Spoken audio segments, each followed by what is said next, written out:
Hello, আসসালামু আলাইকুম। সবাই কেমন আছেন? আশা করি ভালো আছেন। আমিও আল্লাহর রহমতে ভালো আছি। তো এখন আমি ১.৫ গজ পরিমাণ কাপড় নিলাম। আর এটার সাথে আমি কুশি কাটার একটা গলার ডিজাইন নিছি। তো আমি লম্বায় নিচ্ছি হচ্ছে ১৮ ইঞ্চি। ১৮ ইঞ্চি বরাবর কাটিং করতেছি। এখানে আমি ৪ টা নিচে মানে জামার নিচে কুচি দিব, তার জন্য ৪ পার্ট করতেছি। তো আপনারা দেখতেইছেন এখন অন্ধকার। এখানে আমাদের বাসায় কারেন্ট ছিল না, এই মুহূর্তে কারেন্টটা চলে গেছে। তো আমার কাপড়টা কাটতে মানে বসে থেকে ভালো লাগতেছে না, এজন্য কাপড়টা কেটে নেই। তো আমি কাপড়টা কাটছি, আপনারা দেখতেইছেন যে আমি অলরেডি ৪ পার্ট করে ফেলছি। এখন লেজটা নিব। তো সবগুলা হচ্ছে লেজ নেওয়ার পর আমার মনে হচ্ছে যে সাদা কালার লেজটা দিলে ভালো হবে। রায়তন তো বগুলি কাটিনি, ভুল হয়েছে না?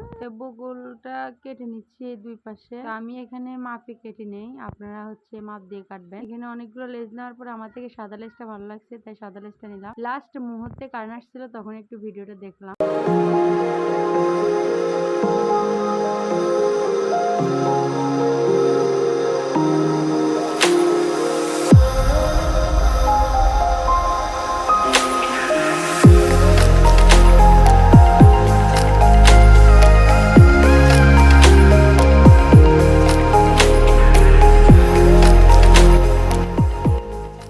দেখালাম, পরে আমি এখন আর্ট করে নিচ্ছি। তো একটা ফুল দেখতেই পারতেছেন আমি আর্ট করতে। তো মনে হচ্ছিল আমার থেকে যে কিছু সিম্পল ফুল দিলে ভালো লাগবে, এর জন্য আমি কয়েকটা ফুল মানে এরকম আর্ট, ছোট ছোট ফুল একটা আর্ট করলাম। তো আপনাদের সাথে তো একটা শেয়ারই করলাম। এরকম করে আমি আর্টগুলো বাকিগুলোও ড্রয়িং করছি।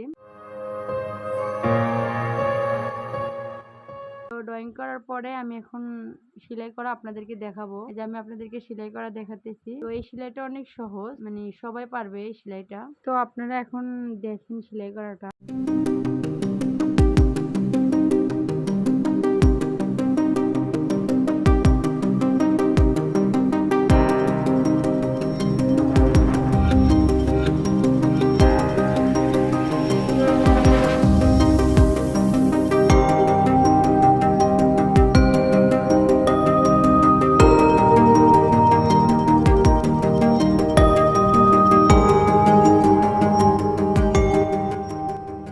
এই জামাটার ফাইনাল লুকটা তো এখন দেখতেই পাচ্ছেন, অনেক সুন্দর হয়েছে। তো আমি নিচে কুচিটা দিলাম, কুচির উপরে লেসটা দিলাম, কুচিগুলো বাড়তি মানে অনেক সুন্দর লাগে।